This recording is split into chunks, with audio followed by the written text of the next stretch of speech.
Welcome back दोस्तों। आज मैं आपके सामने एक सर्वाइवल बेस्ड बॉलीवुड मूवी का एक्सप्लेनेशन लेकर आया हूँ। इसका नाम है ट्रैप्ड। यह मूवी 2017 में रिलीज हुई। इस मूवी के लीडिंग एक्टर है राजकुमार भाई साहब, जिन्होंने बहुत ही अच्छा काम किया।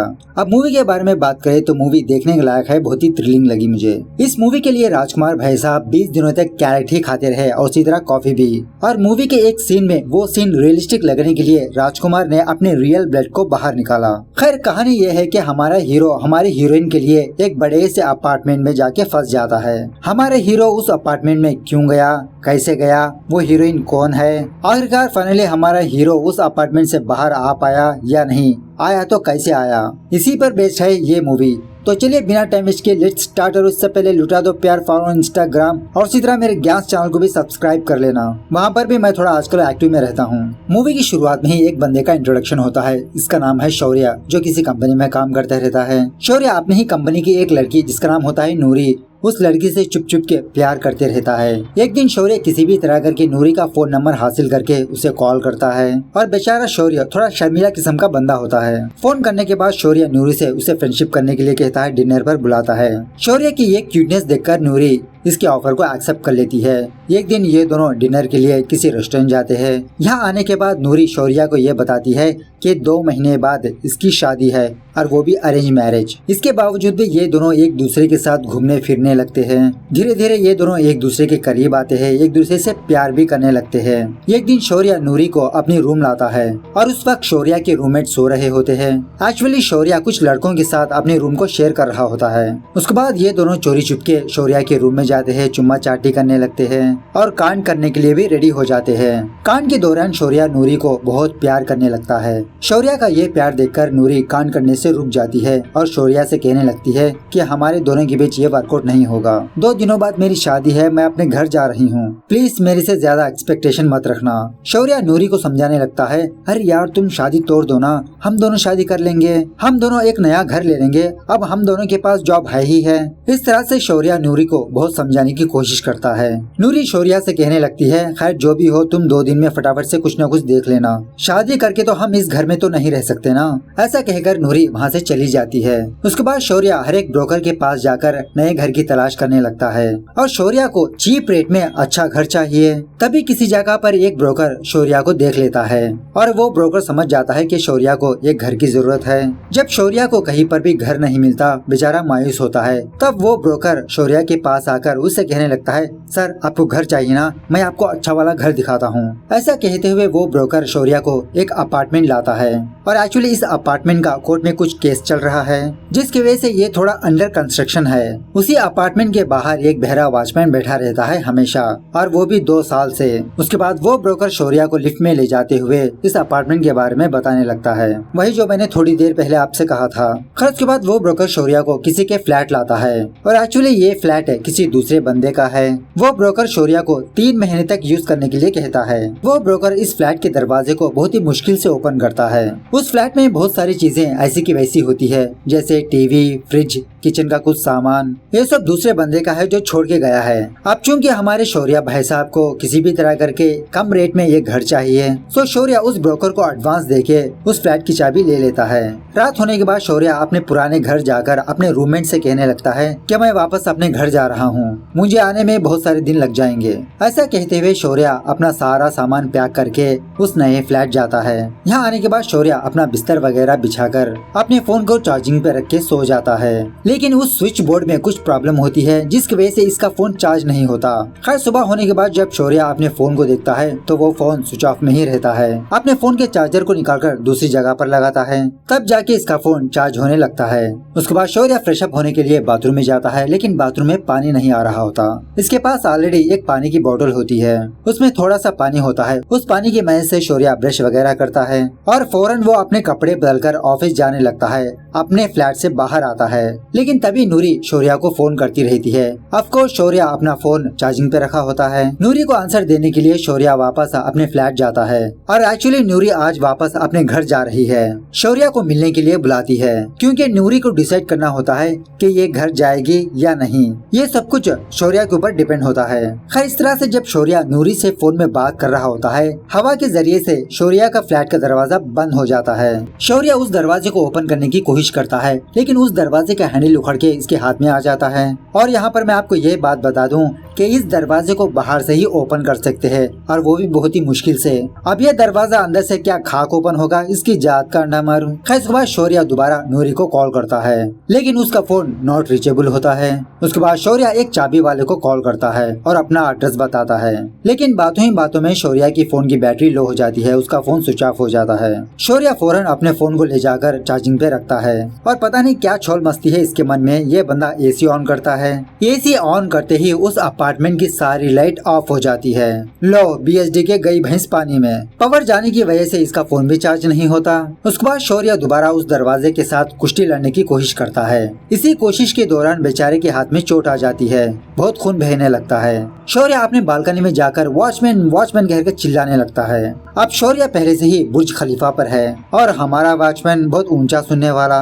वो वॉचमैन रेडियो में गाने सुनते हुए अपने ही मजे में होता है। और इसी तरह उस अपार्टमेंट के आसपास एक बंदा तो क्या, एक कुत्ता भी नहीं होता। शाम होने तक बेचारा शौर्य चिल्लाते ही रहता है, लेकिन उतनी ट्रैफिक में कहाँ तक इसकी आवाज जाएगी। खैर शौर्य के पास एक बिस्किट पैकेट होती है, वो ये क्या 2 बिस्किट खा के थोड़ा पानी पी के सो जाता है। सुबह होने के बाद शौर्य ये देखता है कि इसकी बोतल में जो थोड़ा बहुत पानी था वो भी बह गया है, बोतल नीचे गिर जाने की वजह से। और अभी भी उस अपार्टमेंट में पावर आई नहीं होती।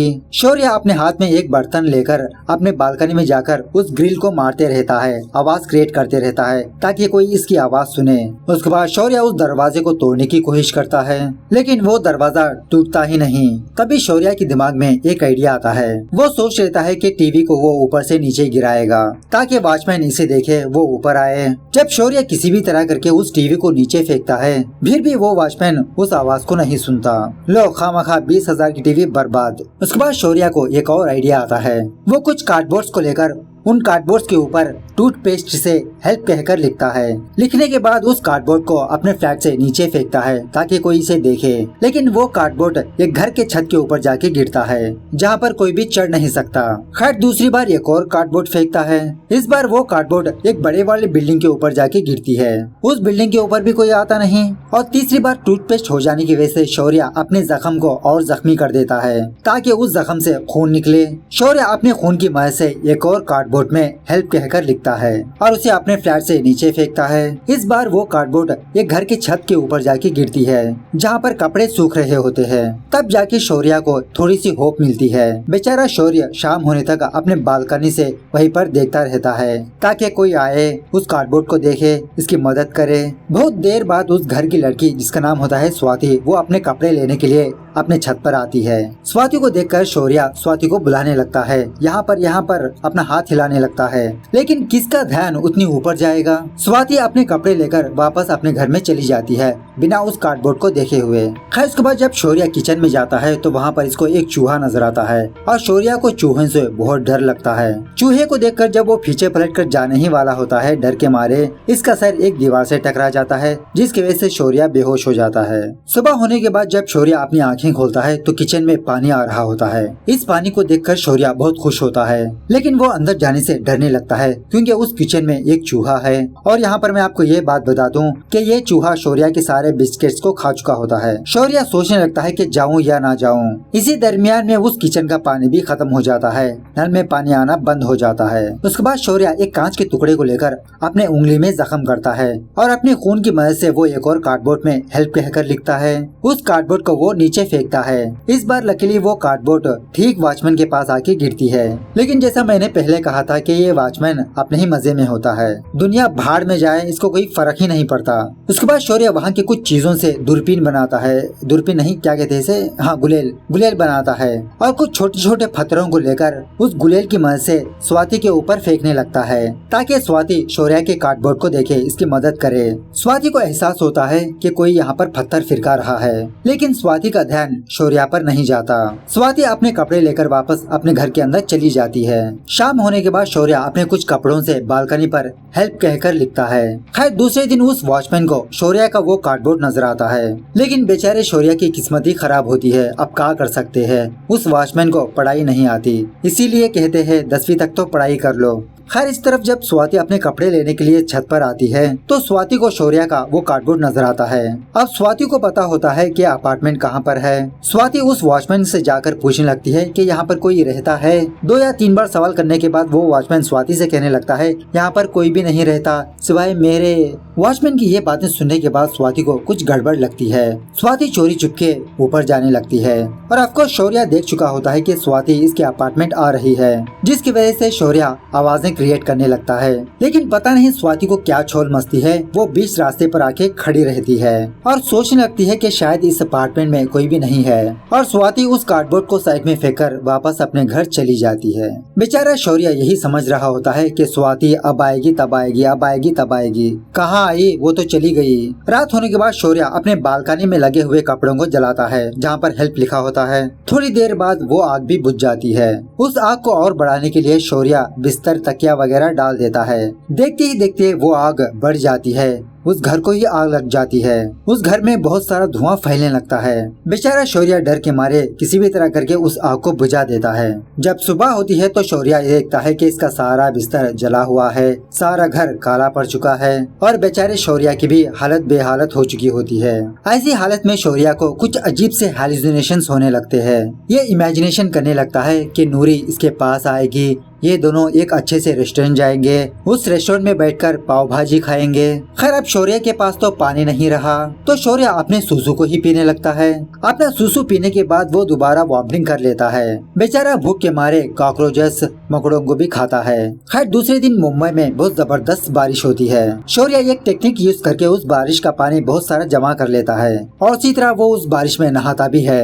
दूसरे दिन शौर्य के बालकनी पर एक कबूतर आके बैठता है। शौर्य ना चाहते हुए भी आंख बंद करके उस कबूतर को मार देता है। वो कबूतर मर जाने के बाद शौर्य बहुत ही मुश्किल से उस कबूतर के गले को काटता है। इस कबूतर को देखकर शौर्य अपना फ्लैशबैक याद करने लगता है, जहाँ पर एक दिन शौर्य और नूरी ये दोनों एक रेस्टोरेंट गए थे खाना खाने के लिए। एक्चुअली नूरी नॉन वेजिटेरियन है और शौर्य वेजिटेरियन। उस वक्त इन दोनों के बीच एक छोटी सी बहस होने लगती है कि जानवरों को मारना चाहिए नहीं मारना चाहिए। नूरी कहने लगती है जानवरों को मार के खाना सदियों से चलता आ रहा है, मतलब ये दोनों एक दूसरे के थॉट्स को शेयर करते हैं। लेकिन जब शौर्य को भूख लगती है वो ना चाहते हुए भी एक कबूतर को मार के उसे खा लेता है। उसके बाद शौर्य एक छोटे से गोश्त के टुकड़े की मदद से उस चूहे को कैद कर लेता है और इस चूहे को भी थोड़ा गोश्त खिलाता है और यहाँ से बच के कैसे निकलना है वो प्लान उस चूहे को सुनाते रहता है। इस तरह से हर रोज एक एक कबूतर इसके बालकनी पर आके बैठता है। शौर्य उन कबूतरों को मार के खाने लगता है। धीरे धीरे शौर्य अपने बालकनी के ग्रिल को काटने में लग जाता है और जैसे जैसे दिन बीतते जाते हैं उस बारिश का पानी भी खत्म होते रहता है।